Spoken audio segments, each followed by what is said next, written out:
Somos pecadores aos olhos de Deus e necessitamos de libertação e de uma nova posição diante do Senhor. Pertenço à raça de Adão e só tenho Adão em mim. Não apenas minha conduta é má, eu sou mau. O homem em si está errado, não apenas seus atos. Cristãos jovens, demoramos longo tempo para aprender isso. Só depois de amarga experiência nos ocorre que o problema não são as compras caídas no chão, mas o defeito B da sacola que as contém. Se um objeto atrás do outro que guardamos nos bolsos acaba caindo, acabamos desistindo de devolvê-los ao mesmo lugar. Em vez disso, tateamos querendo descobrir se por acaso os bolsos estão furados. A recorrência infalível de nossos pecados de precipitação no discurso, irritabilidade, egoísmo ávido e assim por diante, mesmo quando conhecemos o perdão de Deus, expõe o fato de que o problema está dentro de nós. O apóstolo Paulo deixa isso claro na primeira parte de Romanos, até o início do capítulo 5, em que nos mostra como a conduta do homem é errada e que a cura está no perdão de Deus por meio do sangue precioso de Cristo. Depois, na segunda parte, que vai até o capítulo 8, ele demonstra que o homem em si é errado e precisa de tratamento. Qual o remédio aqui? Um só: esse homem tem de morrer. Deus não diz, a alma que peça deve ter os pecados purificados, mas, sim, a alma que peça tem de morrer. Paulo afirma que quem morreu foi justificado do pecado, Romanos 6:7. Não existe outro remédio. Aos olhos de Deus, devemos morrer. Mas que tipo de salvação seria a nossa se terminássemos assim? Existe a necessidade de uma ressurreição para a nova vida, e de um novo começo. Precisamos não apenas morrer aos olhos de Deus, mas voltar a viver.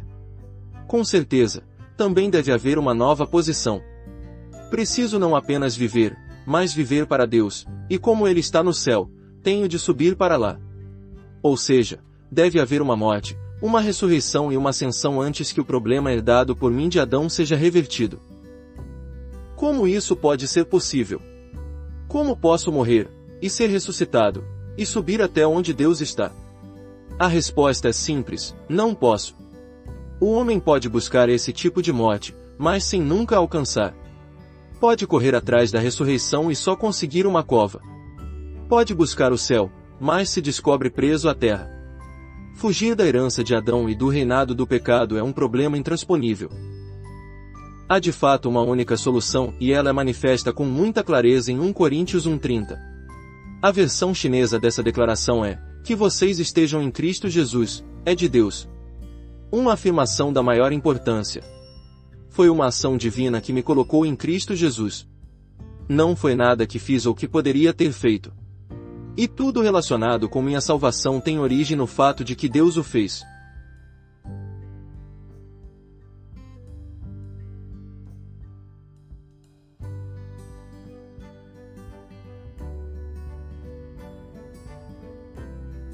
Você já viu essa ilustração antes, mas vou repeti-la. Tenho comigo um bilhete de ônibus que guardo entre as páginas de um livro. Agora jogo o livro no fogo e o queimo. O que acontece com o bilhete? Ou digamos que eu atire o livro dentro do rio. E o bilhete? Ou, de novo, digamos que embrulhe o livro, leve-o até a agência do correio e o envie para a Europa. Onde está o bilhete?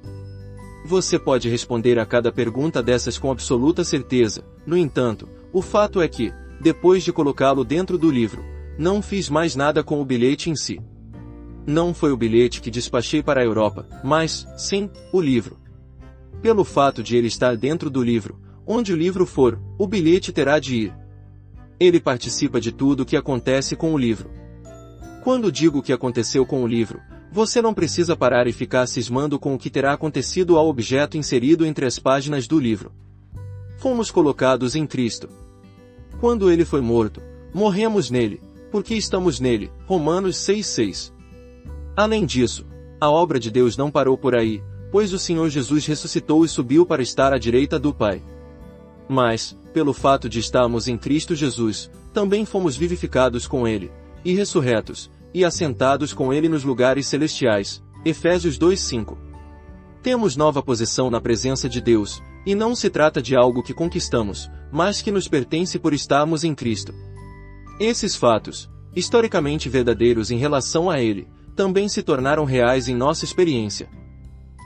É importante entender que as Escrituras consideram nossa morte, ressurreição e ascensão fatos históricos, concedidos, em Cristo. Sabemos que nosso velho homem foi crucificado com ele, Romanos 6,6. A menos que tenhamos motivo para não nos considerarmos em Cristo, não podemos dizer que tais fatos são falsos. Eles se seguem no encadeamento lógico ao que Deus realizou quando do passo inicial da nossa salvação. Impossível enfatizar o suficiente que esse é o primeiro elemento da nossa herança em Cristo.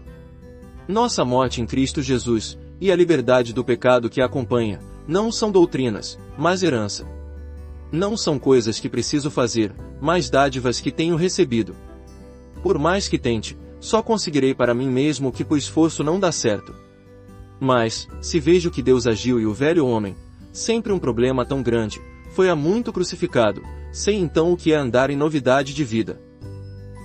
Preciso agora compartilhar minha experiência com você. Há 13 anos cheguei a um ponto em que sabia haver uma deficiência em algum lugar da minha vida. O pecado vinha me derrotando e percebi que alguma coisa estava fundamentalmente errada. Pedi a Deus que me mostrasse o significado da expressão, fui crucificado com Cristo. Passei alguns meses orando muito a sério e lendo as Escrituras em busca de luz. Foi ficando cada vez mais claro para mim que, ao falar conosco sobre o assunto, em parte alguma Deus diz, vocês precisam ser. Era sempre vocês foram. Contudo, em vista dos meus fracassos constantes, isso não parecia possível, a menos que eu fosse desonesto comigo mesmo.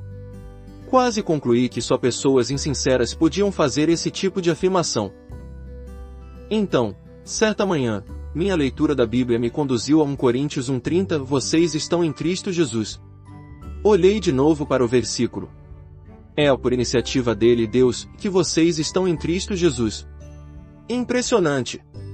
Então, se Cristo morreu, e isso é um fato irrefutável e se Deus me colocou nele, significa que devo ter morrido também. De repente, enxerguei. Não sou capaz de contar a você que descoberta maravilhosa foi essa. Nosso problema hoje está em pensarmos na crucificação com Cristo como uma experiência que temos de alcançar de alguma forma. Nada disso. Ela é algo que Deus já fez, só precisamos receber. A diferença toda está aqui. A cruz é uma doutrina a ser compreendida e então aplicada. Ou uma revelação que de repente Deus faz brilhar em meu coração.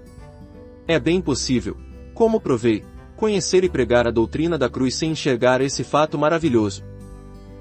Tudo o que Deus fez, Ele primeiro o fez para Cristo, e só então para nós por estarmos em Cristo. Deus não faz nada diretamente em nós. À parte fora de Cristo, Deus não tem obra nenhuma da graça. Aqui está a preciosidade de 1 Coríntios 1:30. Deus não apenas nos deu Cristo, como também a experiência de Cristo, não só o que Ele pode fazer, mas o que já fez. Da sua morte em diante, tudo o que Ele tem nos pertence.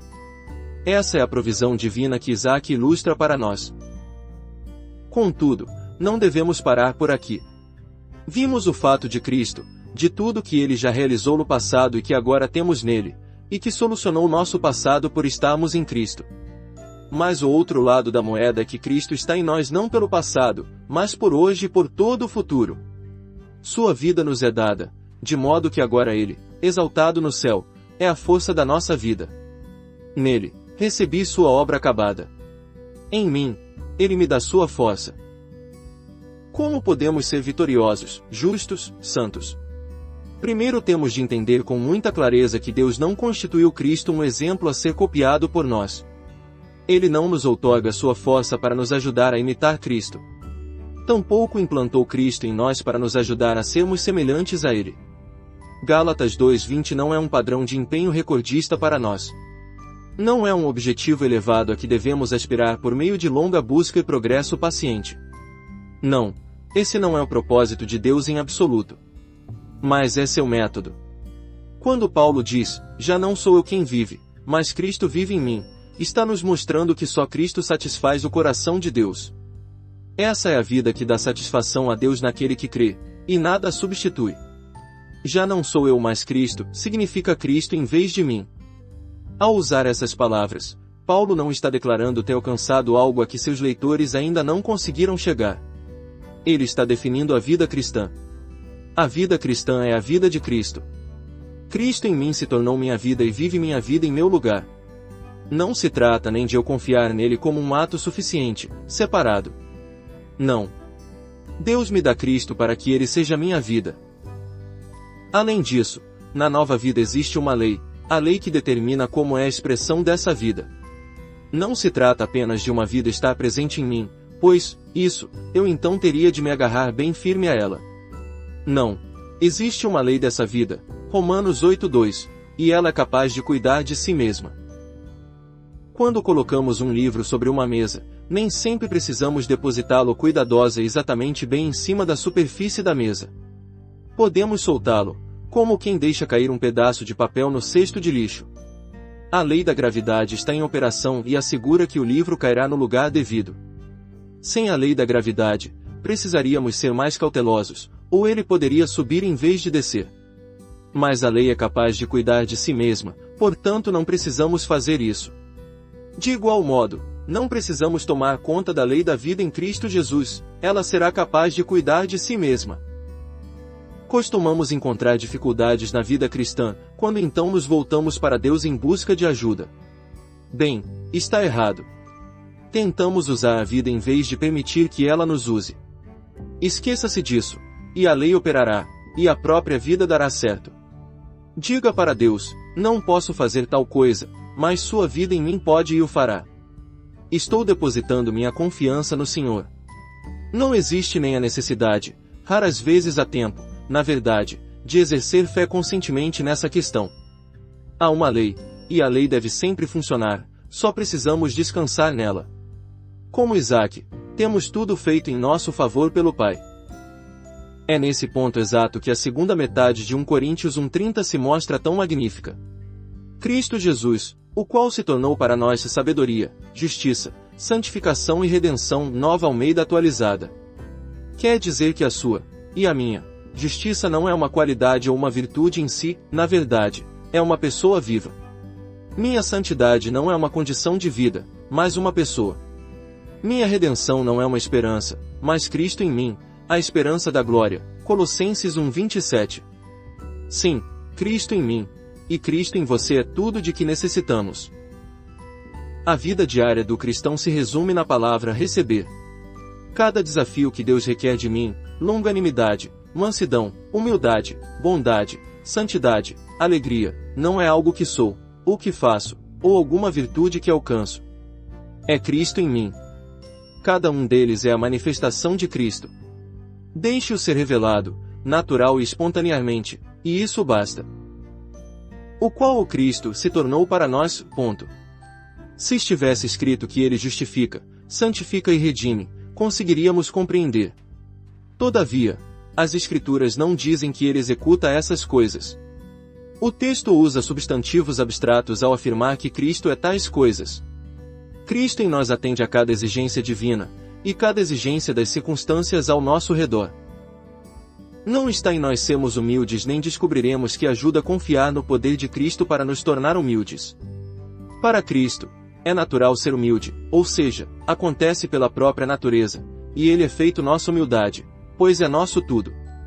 Mesmo a fé, a confiança e a obediência, se as considerarmos virtudes pelas quais alcançamos alguma coisa, se provarão ineficazes. Não é porque confio em sua palavra que posso ser longânimo. E porque Cristo é longânimo e louvado seja Deus, está em mim. Mais uma vez, temos aqui Isaac dotado de uma confiança implícita e que nada questiona, natural, simples, espontâneo, pois a provisão do Pai é absoluta em suficiência.